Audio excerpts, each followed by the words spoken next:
নমস্কার বন্ধুরা, welcome back to my channel. তো আজকে আমি চলে যাচ্ছি কোথায়? তো আমার বাহন নিয়ে আমি চলে যাচ্ছি, দেখি কত যাওয়া যায়। চলে এসেছি একটা দোকানে, একটা কেকের দোকানে। তো এখানে আমি একটু দেখছি কোন কেকটা নেওয়া যায়। তো অনেক কেক দেখলাম, পছন্দ হয়েছে। এই যে দেখছি, এই বলছি আমার এই ব্ল্যাকটা খুব পছন্দ হয়েছে, এই চকলেটের এটা। তো আমি বললাম ঠিক আছে, এটা এই নাম লিখে দাও। আমি বাংলায় বললাম বয়াকার বয়াকার বাবা লিখে দাও। আর এটা নিয়ে চলে এলাম, আর নিয়েছিলাম কিছু চকলেট। তো এসে এই যে এটা এনেছিল দিদি, ওটা আমি। তো চলো, লেটস স্টার্ট।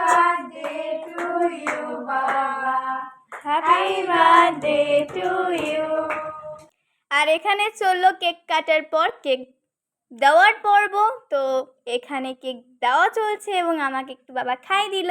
তো ভিডিওটা ভালো লাগলে অবশ্যই লাইক কমেন্ট শেয়ার আর সাবস্ক্রাইব করে দিও। আজকের মতো টাটা।